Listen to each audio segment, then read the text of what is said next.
A paz do Senhor Jesus, boa tarde. Nesse momento quero entrar em oração.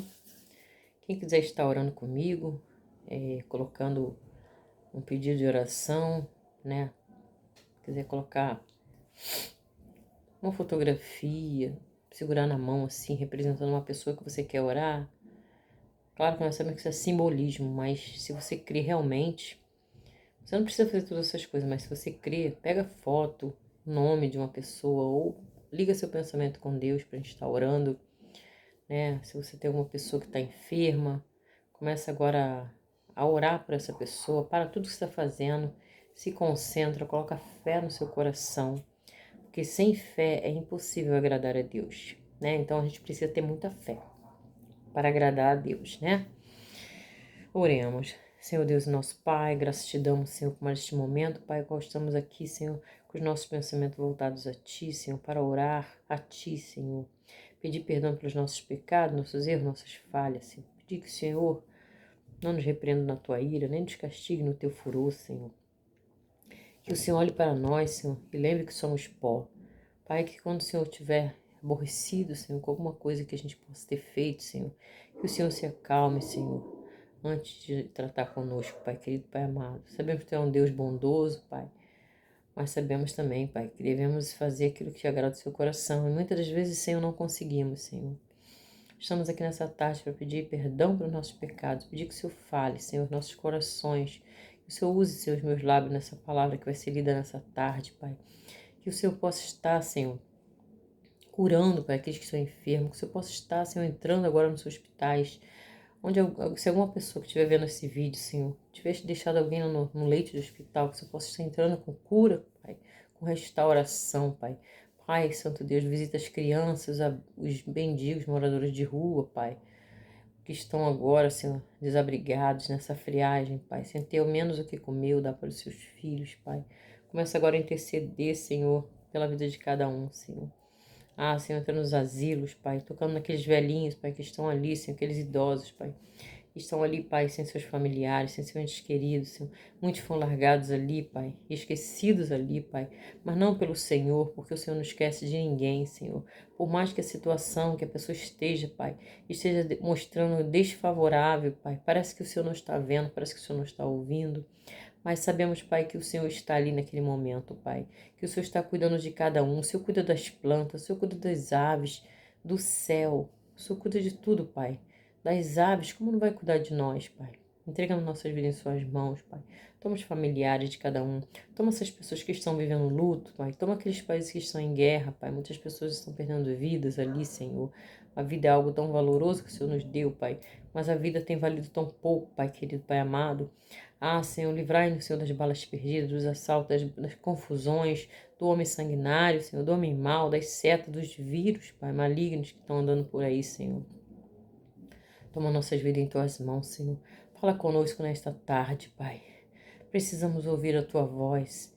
Pai, eu nada sou, Senhor, sem a Tua presença, Pai. Se o Senhor não me usar, Pai, nada vai ser dos meus lábios, Senhor. Fala comigo, me ajuda, Senhor, nesta tarde, Pai, a estar explanando, Senhor, esta palavra que vai ser lida, Pai. No nome santo, poderoso de Jesus. Amém. Amém, né? Vamos ler aqui. O livro que vai ser lido hoje se encontra em Mateus 8, versículo 23. Todo mundo já conhece essa passagem. É uma passagem muito linda, onde os discípulos, né, estavam numa navegação. Vamos ler aqui para a gente entender o texto, né? O título é Jesus apazigua a tempestade. E entrando ele no barco, seus discípulos o seguiram. Seus discípulos o seguiram. E eis que no mar se levantou uma tempestade tão grande que o barco era coberto pelas ondas. Ele, porém, estava dormindo. Repita comigo, dormindo. E os discípulos, aproximando-se, o despertaram, dizendo: Senhor, salva-nos que perecemos. E ele lhe disse: Por que temeis, homens de pequena fé? Então, levantando-se, repreendeu o vento e o mar, e o seguiu-se uma grande bonança. E aqueles homens se maravilharam, dizendo: Que homem é este, que até o vento e o mar lhe obedecem? Que coisa linda, né, meus irmãos? Muitas das vezes, dentro do nosso barco, começa a suceder uma grande batalha, um grande vento, né? Às vezes nós estamos com o nosso barco turbulento, vivendo momentos turbulentos, momentos difíceis, onde grandes ventos têm se levantando contra as nossas vidas. E muitas das vezes nós não sabemos como agir diante dessa situação. São situações, às vezes, que nós já vivemos elas várias vezes, já saímos dessas situações de várias vezes, mas todas as vezes que essa situação se levanta contra as nossas vidas, a gente passa pelos mesmos sentimentos de medo, de pavor e de morte. Medo de que a morte venha, medo de que não vá conseguir alcançar a vitória, medo de que aquilo seja um vento devastador que possa acabar com nossas vidas. Aqueles discípulos estavam da mesma maneira. Eles já tinham vivido várias batalhas, já viviam várias tempestades. Eles não eram homens inexperientes, concorda? Eles eram homens que já tinham vivido várias tempestades. Eles trabalhavam no mar. E no mar, nem sempre o mar está tranquilo. O mar, ele é aquele tipo que ele está... As águas estão tranquilas, você entra no mar e ela está tranquila. Mas de repente o mar começa a ficar revolto sem motivo algum e a gente não sabe o que é, alguma tempestade que se aproxima de repente, do nada, sem avisar. Os meteorologistas não entendem, né? Naquela época eu não sei, não tinha meteorologistas, eu acho, mas eu não sei qual era o tipo de teste que eles tinham para saber como é que ia ficar o mar. Mas o que eu sei é que aqueles discípulos já tinham uma grande experiência, uma larga experiência no mar. Já haviam passado por várias tempestades, já haviam feito várias pescas maravilhosas, pescas boas e ruins. Mas o grande problema é que naquele momento eles estavam ali. Só que assim, eles estavam com Jesus, não era motivo para eles estarem temendo. Mas só que eles olharam e viram Jesus dormindo no barco. Então eles tiveram medo, muito medo, porque aquela tempestade começava a balançar o mar de tal forma que jogava água dentro do barco, né? E eles iam tirando aquelas águas e se desesperando e olhando para Jesus e via que Jesus nada fazia naquele momento, que Jesus estava parado, dormindo, descansando. E aqueles homens ficaram aflitos, pois a tempestade estava cada vez mais violenta. Aí os seus discípulos o despertaram, no versículo 25. O versículo 25 diz: E os seus discípulos, aproximando-se dele, o despertaram, dizendo: Senhor, salva-nos, que perecemos. E ele lhes disse: Por que temeis, homens de pequena fé? Então, levantando-se, repreendeu o vento e o mar, e o seguiu-se uma grande bonança. Aqueles homens acordaram Jesus, e Jesus falou: Por que vocês temem? Por que homens de pouca fé, né? Por quê? Por que temeis, homens de pequena fé? Irmãos, tem momentos na nossa vida que se a gente tiver uma fé muito pequena, a gente não vai conseguir vencer essas batalhas. As coisas, as circunstâncias e o vento que está soprando na nossa vida, ele não vai cessar. Não vai cessar porque tem coisa que é para Deus fazer, tem coisa que é para nós fazermos. E se a nossa fé for pequena no nosso dia, da nossa angústia, a gente não vai conseguir ver o grande milagre que Jesus quer fazer na nossa vida. Irmãos, Deus fala na palavra de Deus, né? Diz que se tivermos fé, diremos aquele monte para ele mudar de lugar e ele vai se lançar ao mar. Mas isso é muito difícil de compreender, porque assim, você não consegue na cabeça do ser humano entender tal coisa. Como assim? Eu vou falar para aquele monte vai se lançar ao mar sobre a minha palavra? Porque o Senhor já nos deu autoridade, irmão. Mas sabe por que as pessoas, nós, não conseguimos verdadeiramente falar para o monte se lançar ao mar e ele se lançar ao mar? Porque a nossa fé é muito pequena, muito pequena. Porque se nós falarmos verdadeiramente qualquer tipo de circunstância que se levante contra as nossas vidas, qualquer vento, qualquer tempestade, qualquer enfermidade, que seja ela grande ou pequena, que se levanta contra a gente, e nós verdadeiramente tivermos fé de falar com fé tudo aquilo e aquilo vai obedecer. Mas o que faz a gente ficar com falta de fé? O que nos faz temer diante das circunstâncias? É simplesmente, irmão, o medo. Porque o medo, ele é algo que paralisa a ação da fé. Quando você está com medo, você não consegue raciocinar direito. Você está numa rua deserta, andando sozinha numa estrada. De repente você escuta um barulho. É um morcego, vamos dizer, um pássaro que derrubou uma semente de uma árvore que caiu perto de você. Você não vai jamais pensar, no seu medo ali, você jamais vai pensar que aquilo foi um pássaro que derrubou uma semente, um fruto ali, né? E aquele fruto caiu no chão e fez aquele barulho. Você jamais vai ter esse raciocínio pequeno de pensar tal coisa. Você vai pensar logo que é alguém te seguindo, que é algum bicho que está saindo do mato, que alguma coisa muito grande está para acontecer de ruim na sua vida. Porque o medo, ele toma uma proporção muito grande na nossa vida e ele atrapalha todos os sentimentos de fé da nossa vida. Quando estamos com medo, o nosso cérebro libera uma substância que transforma, que trava os nossos bons pensamentos. E aí começa a invadir a nossa cabeça com vários sentimentos ruins, com vários pensamentos ruins. Se você colocar o medo diante de você, numa situação, você não vai conseguir chegar a lugar algum, porque o medo ele não deixa você fazer nada. Eu sou uma pessoa muito medrosa, eu preciso tratar isso, Deus precisa tratar isso em mim. Eu tenho conseguido um pouco, mas eu sempre fui uma pessoa muito medrosa. Eu falo aqui com vocês, corta para mim primeiro. Tudo eu tinha medo, tudo eu tinha medo. Sabia que a Bíblia fala que o que a gente tem medo se volta, acontece, quando a gente tem medo de alguma coisa, ela acontece pra gente, ela se volta pra gente. Se você tiver medo que algo vai acontecer, aquilo atrai, o medo ele atrai aquilo para sua vida. E aí você vai falar, bem, eu tinha razão. Olha, eu não falei que realmente eu estava com medo com motivo, porque eu sabia que isso ia acontecer.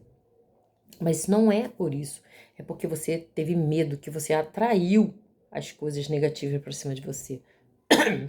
Quando você tem medo, você atrai as coisas ruins para você.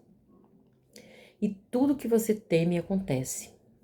Então é preciso que você tenha força, fé, que a sua fé seja fortificada no Senhor. A Bíblia fala que se você tiver uma fé do tamanho de um grão de mostarda, porém, se você tiver uma fé maior ainda, tudo pode acontecer na tua vida. A fé do tamanho de um grão de mostarda é uma fé, não deixa de ser uma fé, mas se você puder aumentar essa fé, já é um bom sinal você ter uma fé do tamanho do grão de mostarda. Mas se você puder acelerar, aumentar a quantidade da sua fé, a força, a intensidade da sua fé, intensificar a sua fé, você vai ver que nada de ruim vai te acontecer. Como assim não vai acontecer nada? Claro que acontecem coisas ruins na vida pra gente. Mas tem coisas que acontecem na nossa vida que não precisava acontecer, entendeu? Não precisava acontecer aquilo, mas a nossa falta de fé e o nosso pessimismo atraem coisas ruins que acontecem na nossa vida. Tem coisas que não precisavam verdadeiramente acontecer na nossa vida. A gente não precisa atrair coisas ruins para nossa vida, nós precisamos ter a fé que Jesus ensina pra gente. A fé que tem que crescer, pois sem fé é impossível agradar a Deus. Irmãos, sem fé nós não vamos agradar ao Senhor. O Senhor se agrada de ver um servo dele com fé. Ele se agrada de ver você pedindo algo em oração com fé, crendo que Deus pode fazer aquilo, que Deus vai realizar aquilo para você. Quando estamos orando e pedindo a Deus, Ele fica ali escutando a gente orar e Ele fica nos analisando. Será que estamos com fé? Ou será que estamos pedindo de qualquer maneira? Eu vou pedir, sei que não, talvez nem aconteça, mas eu vou pedir a Deus. De repente, quem sabe, vai, né? Até na linguagem, vai que cola, né? O pessoal fala muito isso. Você não pode pedir nada a Deus se você não tiver fé. Porque Deus ele só vai realizar aquilo na tua vida, segundo a vontade dele, de acordo com a sua fé. E se você não tiver fé, a sua força será muito pequena. E você vai dizer, aconteça, aconteça, não vai acontecer, porque a sua fé está muito pequena. Você precisa crer. Se você vai a um médico e o médico te dá um diagnóstico ruim, você não tem que receber aquele diagnóstico logo de primeira, logo de cara. Tá certo que aqui a gente vai passar por tribulações, doenças, enfermidades. Eu mesma passei por uma doença, uma enfermidade, eu tive um câncer de tireoide. E aqui, tive um câncer de tireoide. E as circunstâncias estavam muito ruins. Eu estava com 2 nódulos na tireoide. Um nódulo grande, muito grande, sabe? 2 nódulos, um de 11 milímetros e um de 7 milímetros. E quando eu recebi aquele diagnóstico, eu fiquei preocupada. Não vou dizer que eu não fiquei preocupada, não, porque eu fiquei preocupada, é claro. Mas, quando o médico falou assim, que eu realmente estava com câncer, aquilo para mim foi como se meu chão tivesse aberto. Mas eu sempre fui uma pessoa de muita fé, sabe? Eu acreditei que realmente eu estava com aquele problema, mas eu não aceitei isso na minha cabeça, sabe? Logo de imediato. Eu fiquei pensando, bom, se eu estou com essa doença, Deus pode me curar. Ele é o médico dos médicos, se ele não me curar, eu vou morrer. E ele vai, sei lá, me preparar, vai me levar. É claro, irmãos, que eu não vou dizer que eu fiquei sempre com um pensamento positivo. Tinha momentos na minha caminhada, nessa luta contra o câncer, que eu fraquejava, como esses discípulos, né? Como Pedro, que desceu do barco e falou, pediu a Deus que mandasse ele descer para andar com ele nas águas. E Deus falou, vem. Pedro ali, quando ele estava andando com fé, ele não afundava nas águas. Mas tinha momentos que Pedro fraquejava devido ao balanço do mar. Ele começava a sentir medo. E ali a fé de Pedro caía. E a partir do momento que a fé de Pedro caía, ele também afundava, né? Então, naquele momento ali, a minha fé ficava sempre, às vezes oscilava, né? Ficava com medo, eu acho que Deus não vai me curar. Ele pode, mas eu acho que ele não vai me curar. Eu sabia que Deus tinha capacidade. Uma coisa que você nunca pode esquecer no momento de uma enfermidade na tua vida, de um laudo médico não favorável, né? De uma sentença médica, vamos dizer assim, você tem que sempre lembrar que Deus está contigo. Você tem sempre que lembrar que o diagnóstico do homem não significa nada. Que a última palavra é do Senhor. E se Ele quiser te curar, Ele vai te curar. Mas Ele também vai te testar nesse momento de aflição. Ele vai te testar para saber se você está apto às batalhas da vida. Porque Deus ele usa às vezes a enfermidade para aumentar a nossa fé, para testar a nossa fé, para saber se a gente está preparado, para ver se a gente é soldado mesmo, aquele soldado valente, que vai lutar com garra, com determinação e que vai vencer. E então, quando o médico falou isso para mim, me encaminhou para um cirurgião de cabeça e pescoço, eu vi que ali realmente não tinha mais o que fazer. Era buscar a Deus, confiar nele e ver qual era a sentença dele, né? Que era mais importante, né? Eu sou uma adoradora. O que eu fiz? Eu fiz que nem o rei Ezequias, né? Ele foi lá, virou pro rosto. Quando ele recebeu aquela sentença, que ele estava doente, que ele ia morrer, ele virou para o lado e apresentou as queixas dele a Deus, apresentou as qualidades, os requisitos, falou com Deus lá, e Deus ouviu o clamor dele, né? Então, o que eu fiz? Eu falei, Senhor, eu estava no meu momento de adoração, buscando o Senhor. Meu ministério estava bom. Eu estava na presença de Deus, né? Não estava em pecado. Assim, pecado todos nós pecamos, mas eu não estava em pecados, assim, que pudesse ser castigado, vamos dizer assim. Deus não castiga, a gente mesmo que se castiga com os nossos próprios pecados. Nossos pecados, eles nos massacram e nos castigam. Então eu falei com o Senhor, Senhor, tu sabes que eu sou uma adoradora. Porque assim, eu gosto de pregar, eu gosto de louvar. Não sou uma pregadora dessas famosas de rede social, mas eu gosto de pregar. Eu gosto do meu jeito, que Deus me usa na humildade. E aí tinham 2 nódulos na minha corda vocal, um de 11 milímetros e um de 7 milímetros. E eles estavam muito grudados na minha corda vocal, mas eu não tinha noção nenhuma de que era assim. E aí a médica marcou a cirurgia, né?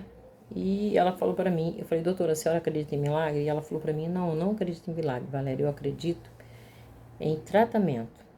Aí eu falei, pois a senhora vai ver o milagre, que eu vou apresentar esse milagre para a senhora, porque eu sirvo a um Deus de milagre, e eu sei que esse Deus de milagre, ele vai fazer na minha vida. O milagre a senhora vai ver.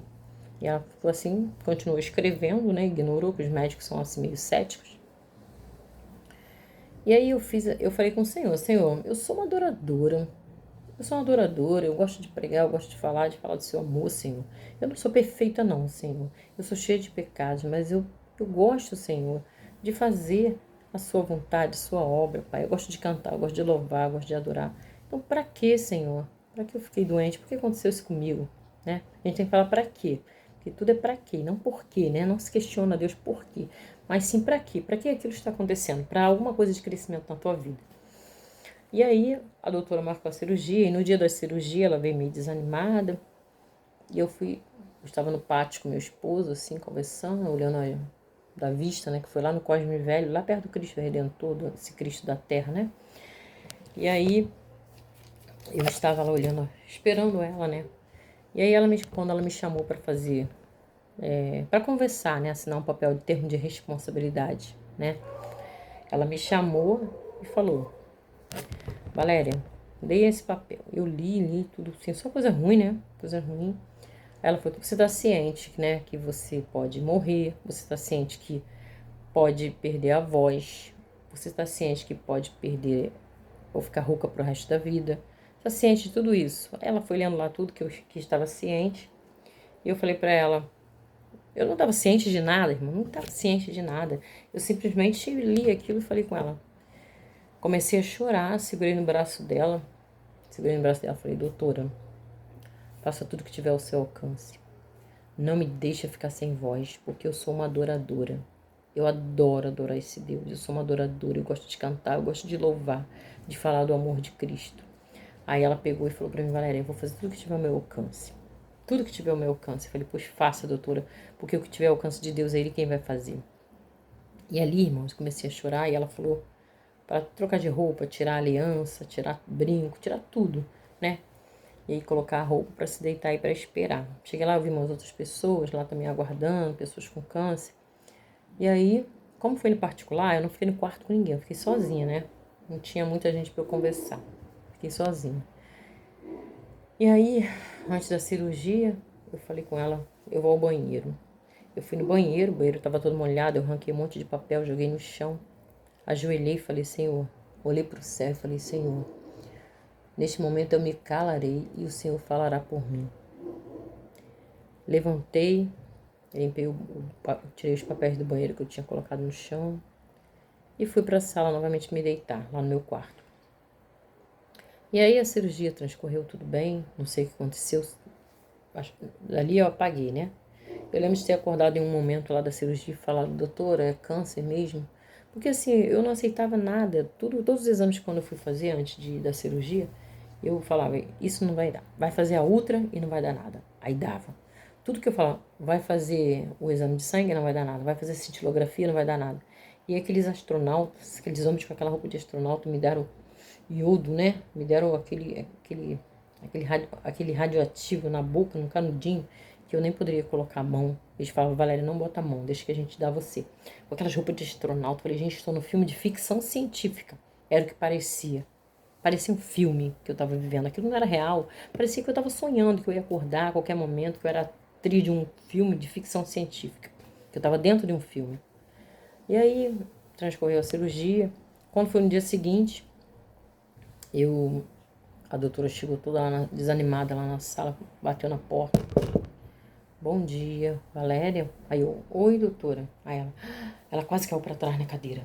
Você tá falando, Valéria? Aí eu: tô, doutora. Por que não era para falar? Aí eu comecei a chorar, porque aí eu não sabia por que ela se espantou assim, dessa forma. E aí ela falou: Valéria, você não tem noção do que aconteceu na sua vida.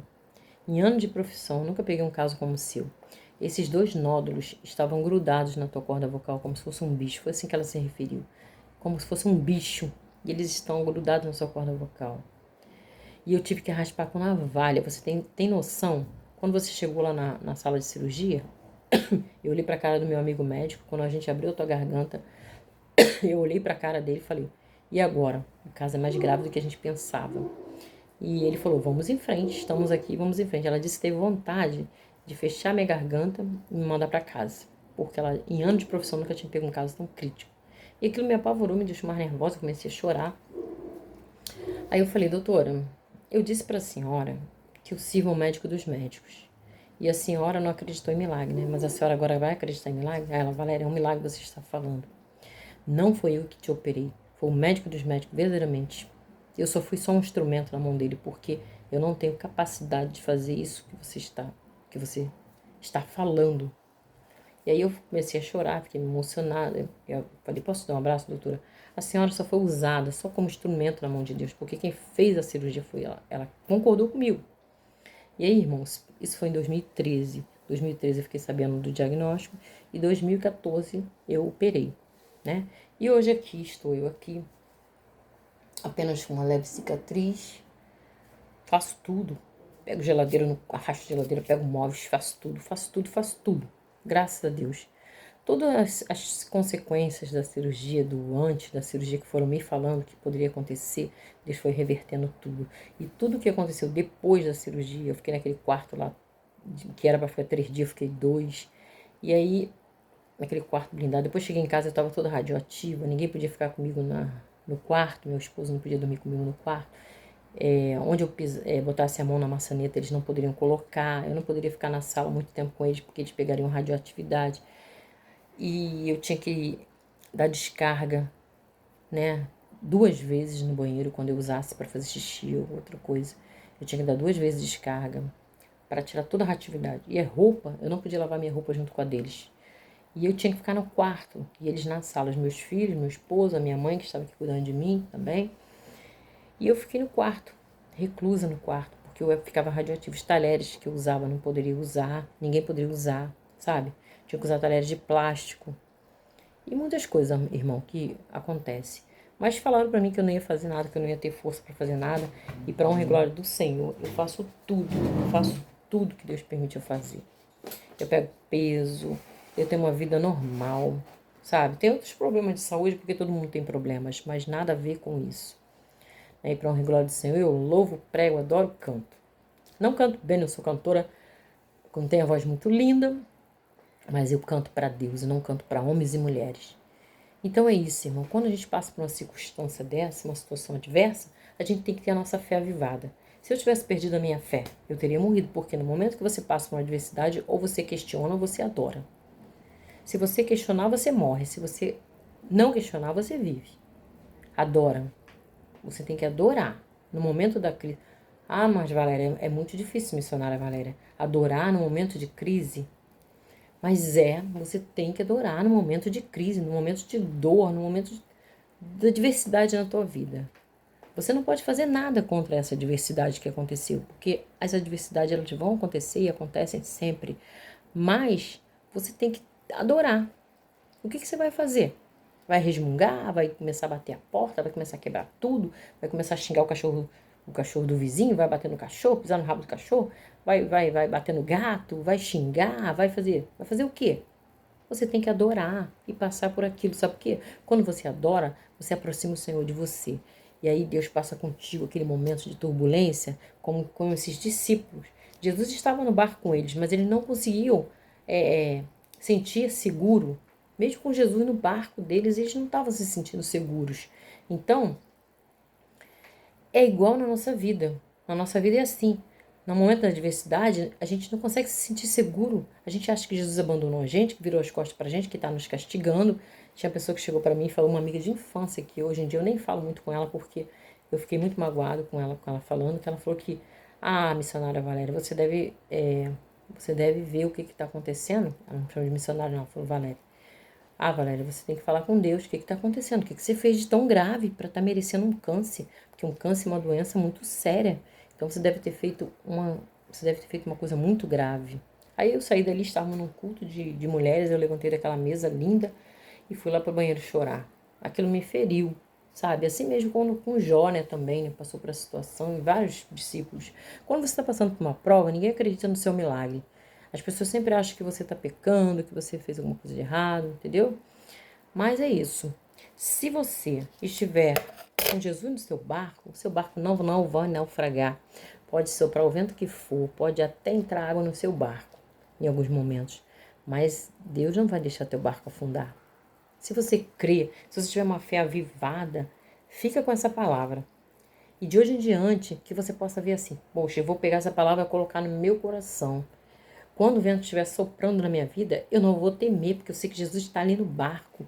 E Jesus, ele pode até estar dormindo, porque Jesus estava cansado, mas ele estava ali. A presença, você tem que trazer a presença para a sua vida, entendeu? A presença de Jesus estava ali. Jesus poderia estar dormindo diante daquela tempestade, mas a presença estava ali e eles não perceberam que a presença estava ali, porque eles estavam tão cegos com a turbulência, com a tempestade, que não viram, não perceberam que a presença maravilhosa de Jesus estava ali. Então fica com essa palavra, tá bom? Senhor Deus, dizem a sua palavra, Senhor da glória. Abençoa, Pai, cada pessoa que vai ouvir esse vídeo, Pai, que vai ver esse vídeo, assistir esse vídeo, Pai. Que esse vídeo seja para abençoar vidas, para acrescentar fé nas pessoas, Pai. Ah, Senhor, que esse vídeo seja divulgado, Senhor. Que esse vídeo seja lançado em terra fértil, Pai. Porque tem muitas pessoas precisando, Senhor, de uma palavra, Senhor, como essa, Pai. Essa palavra serviu para mim e serve para todos, Pai, porque a Bíblia é universal, ela serve para todos os povos e para toda circunstância, e a Bíblia se renova. A tua palavra é viva, é eficaz, Senhor. Ela é poderosa para nos atingir de forma sobrenatural. Senhor, que você possa abençoar cada pessoa, Pai, que assistir esse vídeo, Pai. Abençoa, toma a tarde de cada um nas suas mãos, Pai. O dia, amanhã, Pai, toma a manhã de cada um, a noite. Eu não sei se é boa noite, bom dia ou boa tarde que você vai ver esse vídeo, mas eu espero que você receba essa palavra, né, de Mateus 8, 23. Jesus apazigua a tempestade. E esse mesmo Jesus, ele está aqui hoje para apaziguar qualquer tipo de tempestade. Não importa se seja uma chuvinha ou uma chuvarada. Não importa se seja um vento pequeno ou uma ventania ou um furacão. Ele está para te ajudar, tá bom? A paz do Senhor Jesus. Receba essa